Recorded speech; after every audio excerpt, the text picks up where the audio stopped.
Hi, I just wanted to share a quick message, especially for people who are dealing with grief and who have lost perhaps a child, um, a spouse, a parent, a friend.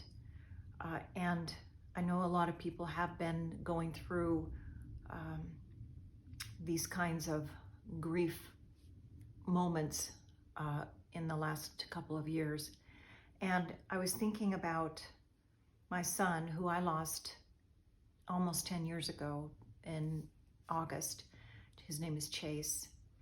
And he was the catalyst for me to grow in a very profound way. His death was also a catalyst for me to grow in a very, very profound way. And I wanted to just, because this is almost 10 years later, and I wanted to be able to give you a little hope, because at the time when this happened, it didn't seem like I would ever be able to be happy again, ever.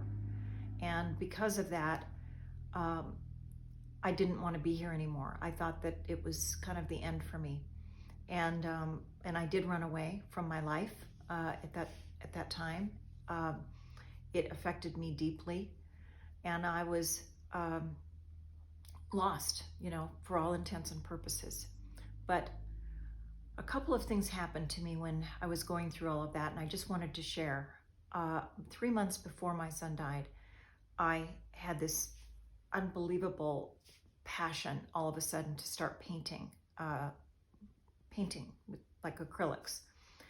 And I'd never painted before in my life, and I was scared stiffless at the thought of doing it. But for whatever reason, I wanted to do it. So I started drawing, and I started, doing my own little, test, because I was really afraid to put that paintbrush into real paint and put it on a perfectly white canvas. And that whole thing was just overwhelming to me.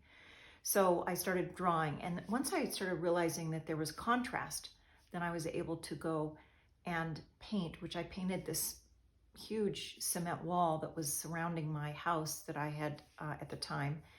And it was down in Mexico, and it was just this gray, awful color, and I wanted to put something on it. So I painted these two geckos on the wall, and they were huge. They were both way bigger than me. So that was my very first painting. Well, that's not particularly true. I did paint this little boat, this wooden boat, on a little tiny thing.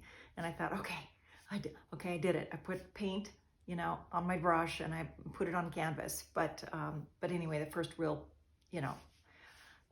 painting was that wall. Anyway, 3 months later, I lost my son. And what that showed me later, I was able to work through my grief, process my grief through painting. I think I painted a painting every day for a year. It was my way of working through all of that pain.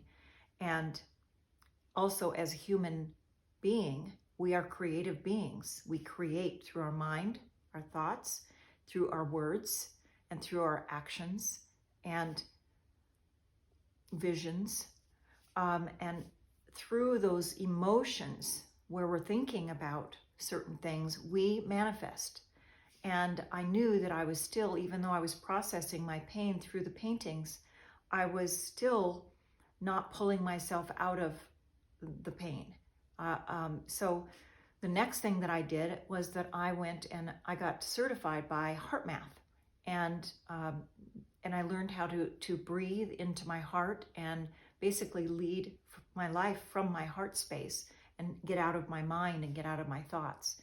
And it has to do with breath work as well. But it connected me in that process of learning all of this, connected me deeper to my soul, which is my only way of saying that suddenly I felt connected to my divine spark, if you will. I don't know how else to say it. Those are just my words, and that's how it felt for me. And so, between those two things, I started working myself out of my pain. So, just my thoughts for you, and I will probably continue to do a couple more videos like this because there's so much to talk about in that, you know, in that process that I went through. But the main thing is that if you are being creative, or you are in a place that you love, like being in nature, walking, putting your feet on the ground, barefoot especially, and it doesn't matter what you do to be creative. It could be that you pick up an instrument for the first time, or you just turn up music and you dance, or, you know, it doesn't matter at all. Pick up a pencil and start writing, you know, penning a book.